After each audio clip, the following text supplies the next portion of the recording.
pilot errors led to Shoreham crash, says Abe. Pilot errors and ineffective measures to protect the public led to the deaths of 11 men when a vintage jet crashed onto a dual carriageway during the Shoreham Air Show, investigators say. The Hawker Hunter jet crashed on the A27, destroying vehicles and bursting into flames on August 22, 2015. A further 13 people, including the pilot Andy Hill, were injured.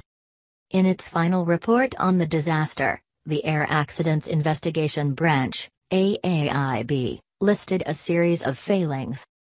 Mr. Hill, 52, from Hertfordshire, has been the subject of a manslaughter investigation by Sussex Police and interviewed under caution. A fireball headed towards us at 400 miles per hour.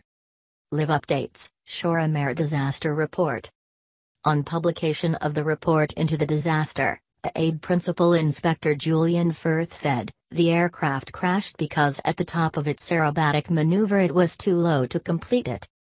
The parents of victim Matthew Grimstone, 23, said, apart from anything that the pilot may have got wrong, it is very evident the Civil Aviation Authority, CAA, and the Shoreham Air Show organizers have got much to answer for.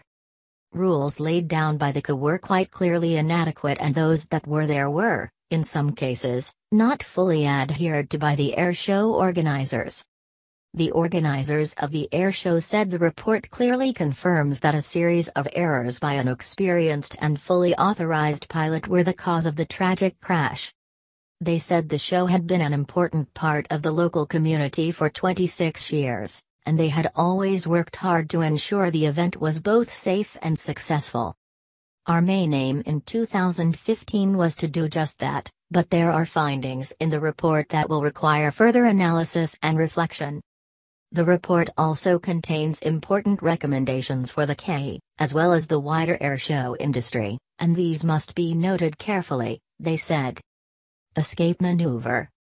The report said the pilot carried out the maneuver at less than maximum thrust. It would have been possible to abort it safely at the apex of the loop, but Mr. Hill had not been trained in the escape maneuver, which might have got him out of trouble. The AAIB also found the severity of the outcome of the crash was due to an absence of provisions to mitigate the effects of an aircraft crashing in an area outside the control of the organizers of the flying display. The report said the risk assessment was not suitable and sufficient to manage the risks to the public, and the Civil Aviation Authority, CAA, did not require to see or approve risk assessments before issuing a permission to hold a flying display. The report makes a series of safety recommendations, including that air show organizers must conduct suitable and sufficient risk assessments, and pilots must tell organizers what maneuvers they will carry out and where. The AAIB also recommends that pilots should be trained in escape maneuvers, and that displaying aircraft are separated from the public by a sufficient distance to minimize risk of injury to the public. Analysis, Richard Westcott, BBC Transport correspondent. Investigators interviewed the Shoreham pilot several times, but critically, he can't remember anything about the accident. They say his flight helmet had dents in, so it's possible he hit his head. What that means is that, although they know the aircraft was flying too low and too slow, and that the engine wasn't at full power when it should have been, they can only speculate as to why. One possible explanation they've looked at is whether the pilot got confused with another jet aircraft, called a Jet Provost, which he normally flies. The height and speed he started the Shoreham maneuver would be right for the Jet Provost, because it is smaller and lighter than the Hunter. Aviation specialists have suggested that he may have got the planes muddled up. But it's unlikely that we will ever know for sure. Sussex Police said it would be looking at the AAIB report in detail with its independent experts.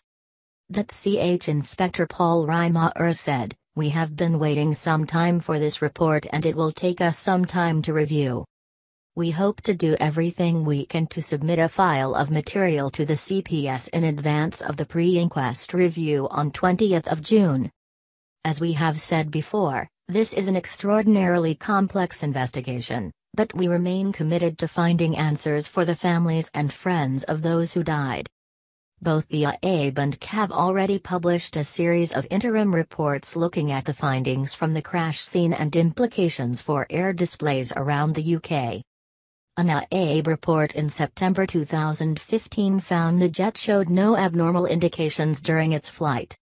But a further report in December said the aircraft had expired ejector seat parts and an out-of-date technical manual. In March last year, the AAB said organizers of the Shoreham Air Show were unaware of the pilot's display plans. Safety measures at all UK civil air shows were enhanced following the disaster, and the CA said it had reviewed every aspect of air display safety. The AAB made 21 safety recommendations which were all accepted by the CA this year.